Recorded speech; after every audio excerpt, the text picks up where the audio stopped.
অনেক দিন পর আজকে একটা ডেইলি ভিডিও শেয়ার করব। সকাল থেকে রাত পর্যন্ত কি করলাম। আর সেদিন ছিল আর্জেন্টিনার ম্যাচ, সবাই একসাথে মিলে ম্যাচও দেখলাম। সবাই মিলে চলে গিয়েছিলাম বাটিকের একরকম ড্রেস বানাতে। তো এই সব কিছু মিলিয়েই থাকছে আজকের এই মিনি ভিডিও।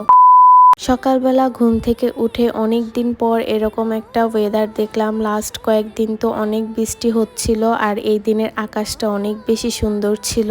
যখন আমার ক্ষুধা লাগে বাট ব্রেকফাস্টও করতে ইচ্ছে করে না, তখন আমি পাউরুটি দিয়ে এভাবে নিউট্রেলা দিয়ে খাই। এটা একটা ইজি ব্রেকফাস্ট আর খেতেও অনেক বেশি মজা। প্রায় সবাই এই ব্রেকফাস্টটা করে থাকে।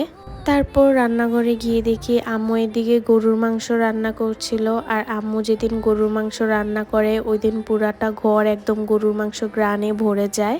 দেন আর কোনো ক্লিপ নেওয়া হয়নি। এটা হচ্ছে একদম লাঞ্চের টাইমে গরুর মাংস দিয়ে আমি জাস্ট এই দিনের সবগুলা ভাত খেয়েছিলাম, আর কোনো তরকারিই নেইনি। এই দিনের গরুর মাংসগুলা অনেক বেশি সফট হয়েছিল, হাত দিয়ে ধরতে না ধরতেই ছিঁড়ে যাচ্ছিল। বাট আমার একটু শক্ত মাংসই পছন্দ।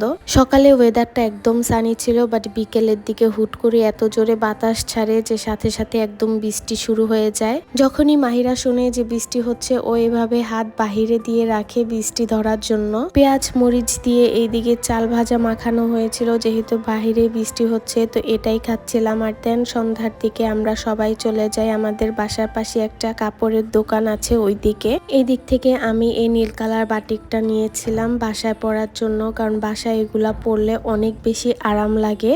এই আন্টির থেকেই আমাদের বাসায় পরার যত জামা আছে সব আমরা নিয়ে থাকি। তারপর আমরা সবাই চলে যাই বার্গার খেতে। এই বার্গারগুলা প্রাইস অনুযায়ী ভালোই বড় ছিল, আর খেতেও অনেক বেশি মজা ছিল। বিশেষ করে এই মেয়োনিজটা, বানটাও অনেক বেশি সফট ছিল। আর এই বার্গারটার প্রাইস ছিল মাত্র 50 টাকা। এই প্রাইসে এরকম বার্গার পাওয়া একদম মুশকিল। বার্গারটা খেতে অনেক বেশি টেস্টি হয়েছিল।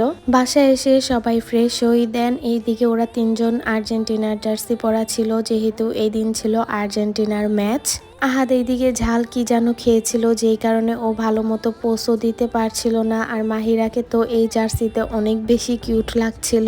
তার আগেও অনেকবার বলা হয়েছে আমাদের বাসায় ছোট থেকে বড় সবাই আর্জেন্টিনা সাপোর্টার, যেই কারণে আর্জেন্টিনার ম্যাচ থাকলে সবাই অনেক বেশি ওই দিন স্ট্রেসে থাকে।